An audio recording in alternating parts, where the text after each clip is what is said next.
So this was my concern about after the shooting in Australia, where somebody, I think it was a guy that was Syrian, tried to shoot a bunch of Jewish people on a beach, and this was thwarted by another Syrian man, I believe.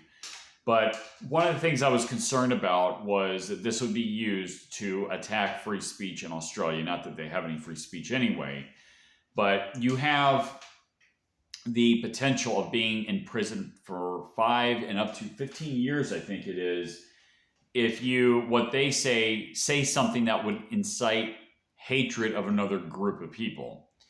And I mean, this is absolutely ridiculous because on principle, what could you say that would incite hatred? Now, it's one thing if you say something like, if you actually threaten somebody, like, I'm going to punch this person, because that's assault, right? That's a threat of force. But insinuating hatred is open to interpretation. If I say something like, there's a certain type of narcissism in Jewish culture. Okay, let's just say that, for example. Now, this doesn't apply specifically to any individual. I mean, evidently everybody's different. You got person A, person B, etc. But say in Jewish culture, they're very nationalistic, culturally, and of the Israeli state. If I say something like that, could that be interpreted as a violation of this law in Australia, and I can get 5 to even 15 years in prison for saying something like that? And it's not just the so-called anti-Semitic thing.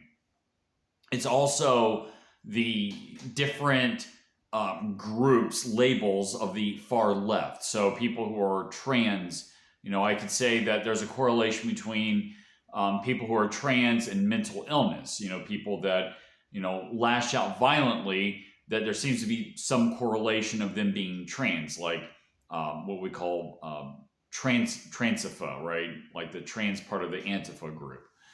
Lately, there's been a lot of violence here in the United States, shootings by such people. Is that insinuated hatred to that group of people? No, I mean, I'm just, for one, you could argue that it's factual, but also, I have the right to say that. It's free speech. It's there to, have a debate, have a discussion of such a topic. But somebody might feel offended by that and say, oh, this is hatred of this group. So to put somebody in prison because of their speech, because they said something that's offensive.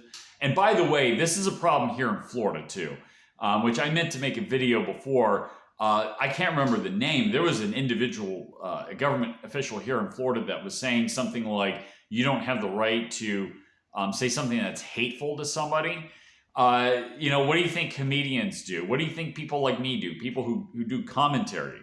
Of course, some of it is going to be offensive. That's the whole point. The purpose of the First Amendment, the purpose of free speech, is to protect nonviolent, unpopular political speech. The whole point is that so that people can have a discussion, so that you don't have a ruling class of people, using, victimhood as a means of power and control. But that's exactly what we're getting. We get these special interest groups all over the world that say, that you can't use their speech against, like this special interest, and essentially taking away their free speech, taking away the ability to have a discussion or a debate. This is absolutely insane.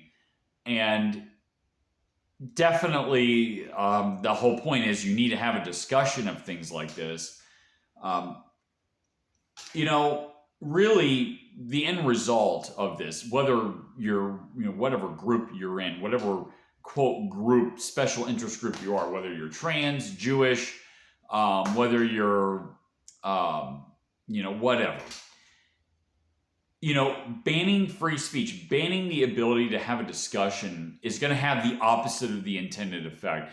What it's going to do is it's going to create more resentment to these groups of people. If I was any of these people, I would not ban people's speech under the account that if I do, I know full well that in the end, this type of practice is not going to work. It's going to come back to me in a not so good way. It's going to, first of all, make me unpopular, like it already is. But it's also going to, as cases go on, like you see in Europe with the Islamic invasion, essentially what's happening. People are getting arrested in the UK and in Germany because what they're saying is hateful. Because they're pointing out crime statistics with Muslims, that's going to cause people to become even more anti-immigration. You're worried about anti-Semitism. If you're making laws saying that, you can't say something that's hateful towards Jewish people, that's going to actually make people even more anti-Semitic. The solution is to actually have a discussion, have a debate. But you can't do that if you're putting people in prison for saying something that is deemed hateful to somebody else. So I'm 100% against laws like this. And what do you do in Australia? First of all, you continue to do free speech, but have a discussion for such laws saying that, what I just said, laws like this is actually not good for the supposed, the protected victim, if you will. It's going to come back in a bad way.